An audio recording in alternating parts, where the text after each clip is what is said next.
उत्तराखंड के बागेश्वर जिले में आज कुली बेगार प्रथा की 100वीं वर्षगांठ पर शताब्दी संदेश यात्रा निकाली गई।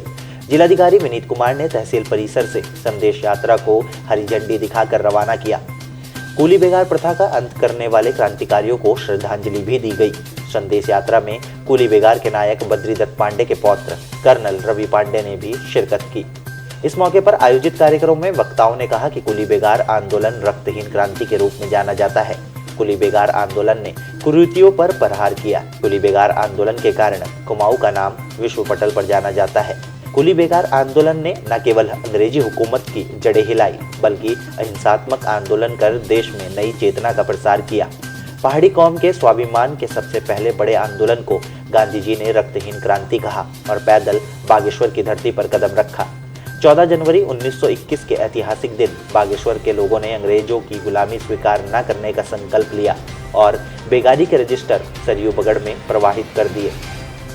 गांधी जी इस आंदोलन से काफी प्रभावित हुए और 1929 में महात्मा गांधी आंदोलन की इस धरती को छूने पैदल यहाँ पहुंचे। इस आंदोलन ने देश में साम्राज्यवादियों के खिलाफ अहिंसात्मक आंदोलन की पृष्ठभूमि तैयार की है।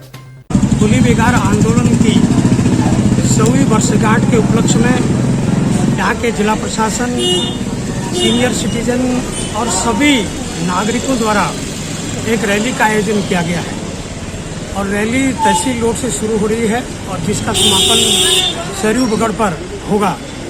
इस वर्ष कोविड के कारण हम जो उत्तरायणी का जो मेला होता था वो जो भव्य रूप में होता था, सांस्कृतिक, व्यापारिक और सभी प्रकार का जो मेला होता था, इस बार नहीं हो पा रहा है। इस बार मात्र बागेश्वर में धार्मिक और स्नान का मेला हो रहा है। परंतु चूंकि कुली बेगार आंदोलन का आज 100वीं वर्षगांठ है, 1921 को सरयू बगड़ में अंग्रेजों के कुरीति के खिलाफ पंडित बद्रीदत्त पांडे जी के नेतृत्व में हमारे हजारों लोगों ने कुली बेगार के दस्तावेजों को सरयू में समर्पण किया था। उनकी याद में आज हमारे लोगों ने बागेश्वर में यह रैली का आयोजन किया है। उत्तराखंड में बागेश्वर कुमाऊं की काशी के नाम से विश्वविख्यात बाबा बागनाथ नगरी में भक्तों का तांता। सरयू में स्नान के बाद सिरवाचन की भीड़, तड़के स्नान के बाद माघी खिचड़ी और चढ़कन चाय का आनंद। कुमाऊं की काशी बागेश्वर में मकर संक्रांति का पर्व धूमधाम से मनाया जा रहा है। श्रद्धालुओं ने तड़के सरयू नदी में स्नान के बाद बाबा बागनाथ मंदिर पहुंचकर शिवार्चन किया। आज के लिए भगवान शिव की पूजा अर्चना का बड़ा महत्व है। आज के लिए पवित्र सरयू नदी के किनारे सैकड़ों की संख्या में उपनयन संस्कार भी किए जाते हैं। धार्मिक दृष्टि से कुमाऊं में मकर संक्रांति का त्योहार हर साल हर्षोल्लास से मनाया जाता है। आज के दिन बाबा बागनाथ मंदिर में भगवान शिव के मंदिर में जलाभिषेक करने के बाद श्रद्धालु शिवार्चन करते हैं। आज से माघ मास की शुरुआत होने के कारण आज के दिन को धार्मिक कार्यों के लिए भी शुभ माना जाता है। सरयू नदी के किनारे सूरजकुंड क्षेत्र में सैकड़ों की संख्या में आज अपने बच्चों का जनेऊ संस्कार भी कराते हैं। माना जाता है कि आज धार्मिक कार्य करने से सुख, शांति और समृद्धि में वृद्धि होती है। कोविड संक्रमण के कारण एहतियात के तौर पर मंदिर में व्यवस्थाएं भी सीमित रखी गई हैं। मेले में बाहर से आने वाले व्यापारियों को प्रतिबंधित किया गया है। सरयू और गोमती नदी के किनारे लगने वाली अस्थायी दुकान इस बार नहीं लगाई गई है। श्रद्धालुओं को इस बार केवल सरयू में स्नान के बाद मंदिर में पूजा अर्चना करने की ही अनुमति है। कोरोना काल में क्योंकि इस साल उत्तरायणी पर्व तो यहाँ पर है नहीं, इसलिए जो है धार्मिक मेला के रूप में प्रशासन को संचालित किया है। इसलिए धार्मिक रूप में गंगा स्नान करने के प्रातःकाल 4 बजे से लोग यहाँ पर काफ़ी लोग आए हुए हैं और क्योंकि बीच में 22 मार्च से मंदिर परिसर बंद भी था और आज जो है यहाँ पूजा पाठ के लिए परिसर खोल दिया गया है। लोग जो कोविड के नियम उसका पालन करते हुए यहाँ पर पूजा लोग कर रहे हैं क्योंकि सूर्य के मकर में प्रवेश करने के कारण आज ये सत्य का प्रतीक है। सूर्य के मकर में प्रवेश होने का मकर संक्रांति का जो पर्व है ये सत्य का पर्व है। आज से जो है लोग अपने जीवन में सुख और शांति के लिए भगवान की प्रार्थना करते हुए सभी मंगल कार्य आज से जो है प्रारंभ हो जाते हैं। मकर संक्रांति में उत्तरायण होने के कारण सभी शुभ कार्य जो है इस मकर संक्रांति के उत्तरायण में प्रारंभ होते हैं। बागनाथ जी का काफ़ी महत्व है। जैसे हमारे काशी विश्वनाथ में भगवान शंकर जी की पूजा होती है, उसी प्रकार यहाँ काल भैरव हैं और बागनाथ मंदिर जो है उनमें जो है जलाभिषेक होता है। भैरव में जो है भगवान भैरव को खिचड़ी का भोग लगता है, भगवान शंकर जी को दाल और चावल का भोग लगता है। और ये सब पूरे मकर संक्रांति से सावन के महीने तक यहाँ पर नित्य रोज जो है पूजा होती रहती है, जलाभिषेक होते रहता है। हर बार की तरह इस बार भी हिंदू जागरण मंच द्वारा तड़के स्नान करने वाले श्रद्धालुओं के लिए चड़कन चाय और मागी खिचड़ी की व्यवस्था की गई है।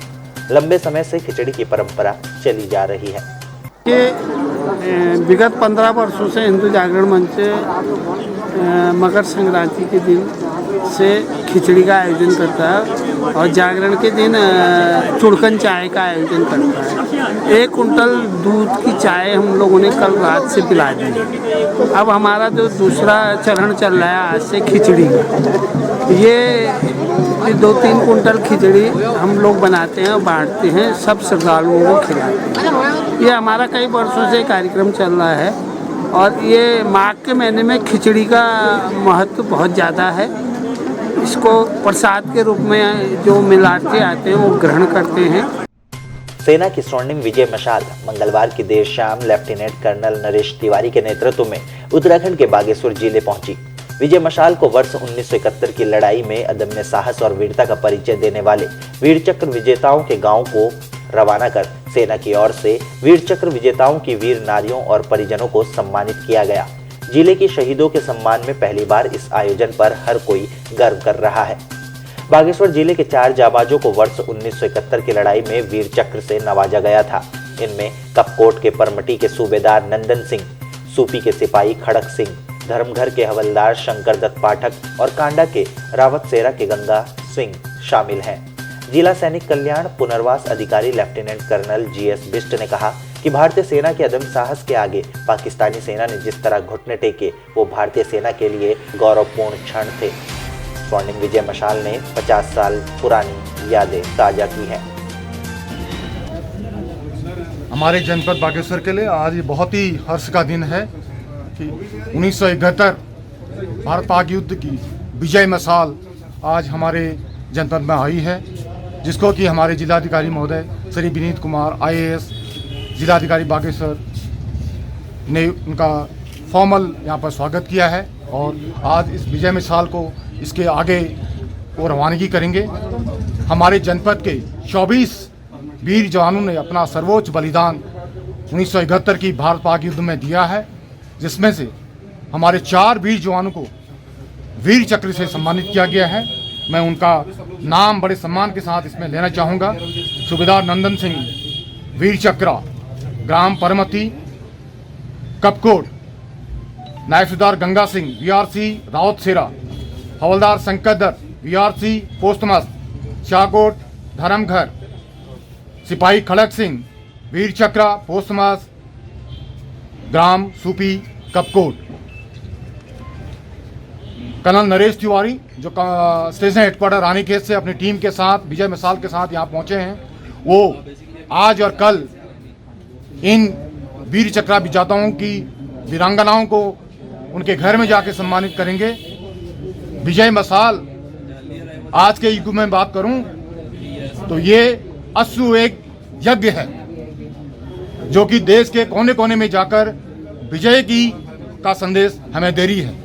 मैं जनपद के सभी नागरिक सम्मानित नागरिकों से निवेदन करूंगा कि जब जब विजय मशाल आपके सामने से गुजरे उसको सैल्यूट करें, उसका सम्मान करें। मैं आज 1971 में भारत पाक युद्ध में शामिल जवानों को जिन्होंने इस युद्ध में भाग लिया और आज वो घर में जीवित हैं, अपना सम्मानित जीवन यापन कर रहे हैं, उनको भी मैं उनका अभिनंदन करता हूं, सम्मान करता हूं और उनको आश्वासन दिलाता हूं कि 16 दिसंबर 2021 को जब एक्चुअल में भारत पाक युद्ध के 50 वर्ष पूरे होंगे, उस टाइम पर हम बागेश्वर जनपद में नुमाइश खेत में उनको बुलाकर उनको पर्सनली उनसे बातचीत करेंगे, उनके किस्से सुनेंगे, उनको सम्मान करेंगे। इस मौके पर बागेश्वर जिलाधिकारी विनीत कुमार ने कहा कि स्वर्णिम विजय मशाल ने 1971 के युद्ध की यादें ताजा कर दी हैं। ये सचमुच पूरे देश के लिए ऐतिहासिक जीत का पल था। इस युद्ध के बाद भारतीय सेना का मान देश में नहीं बल्कि विदेशों में भी बढ़ा है। देश के युवाओं को इस विजय मशाल के माध्यम से अपने इतिहास से रूबरू होने का मौका मिला है। उन्होंने कहा कि वीरों की भूमि की मिट्टी को दिल्ली ले जाया जाएगा। देखिए, जैसा कि आप सबको अवगत है कि 1971 वॉर के गोल्डन जुबली 2021 में है, तो उसी को ध्यान में रखते हुए जो है 16 दिसंबर 2020 से जो है 4 मशाल्स ऑल ओवर द कंट्री, जिन्होंने अपना बहुत ज़्यादा योगदान दिया है 71 वॉर जीतने में, जो हमारे परमवीर चक्र, जिनको महावीर चक्र, जिनको वीर चक्र जिनको मिला है, तो उन सबके घर में ये मशाल जानी है। तो हमारे ज़िले में भी जो है ऐसे 4 लोग हैं जिनको वीर चक्र मिला है, तो ये आज हमने इस मशाल को यहाँ पे रिसीव किया है। इसके बाद में वो उनके घर में जाएगी and then it will move to other districts, जहाँ पे वीर चक्र, परमवीर चक्र या फिर महावीर चक्र से जिनको मेडल जिनको मिला है उनके घर में जाएगी। तो ऑल ओवर द कंट्री इस तरीके की 4 मशाल है। तो आज हमारे यहाँ पे हम बहुत ही गौरवान्वित है कि हमारे ज़िले में भी इस ऐसे महापुरुष हैं जिन्होंने अपना इतना कंट्रीब्यूट किया है देश के लिए। तो आज हमें बहुत ही गर्व महसूस हो रहा है कि हमने ये मशाल यहाँ रिसीव की है। उत्तर प्रदेश के लखनऊ में होने वाले उत्तरायणी मेले का शुभारंभ करने के लिए बागेश्वर से बाबा बागनाथ की दिव्य ज्योति रवाना हो गई है। मेला कमेटी के 4 पदाधिकारियों का दल सोमवार को बागेश्वर पहुंचा। आज सुबह विधि विधान से बाबा बागनाथ की पूजा अर्चना के बाद ज्योति लेकर रवाना हो गया है।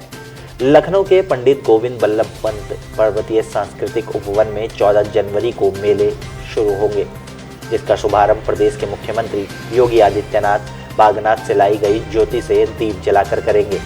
लखनऊ में पिछले 15 सालों से पर्वतीय महापरिषद उत्तरायणी मेले का आयोजन कर रही है।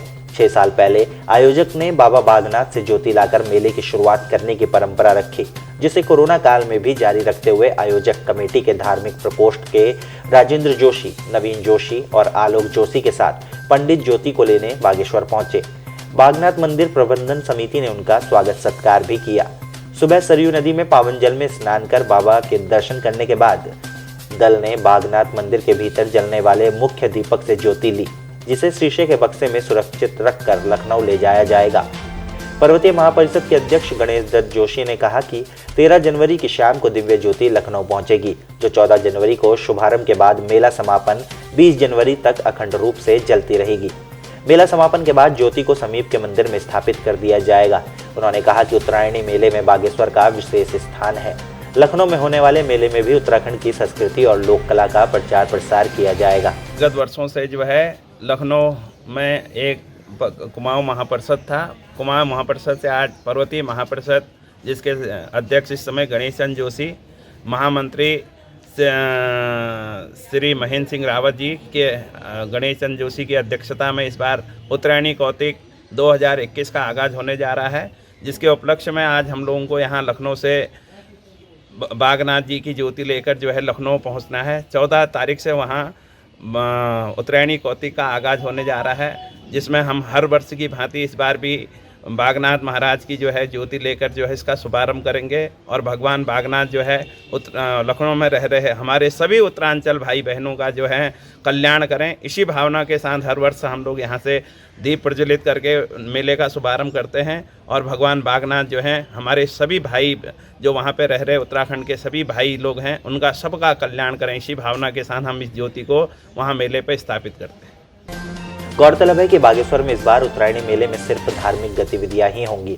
गत वर्षों की तरह इस बार मेला भव्य नहीं होगा और ना ही विकास प्रदर्शनी लगेगी। इसके अलावा ना ही सांस्कृतिक कार्यक्रम होंगे। सिर्फ उत्तरायणी मेले के शुभारंभ के अवसर पर कोविड सत्याग्रह एवं कुली बेगारी प्रथा को 100 वर्ष पूर्ण होने पर रैली का आयोजन किया जाएगा। उत्तर प्रदेश और उत्तराखंड की तमाम छोटी बड़ी खबरों के लिए देखते रहिए समाचार उत्तर प्रदेश उत्तराखंड, खबरों की दुनिया। जुड़ने के लिए चैनल को सब्सक्राइब करें और लेटेस्ट न्यूज़ अपडेट के लिए बेल आइकन दबाएं।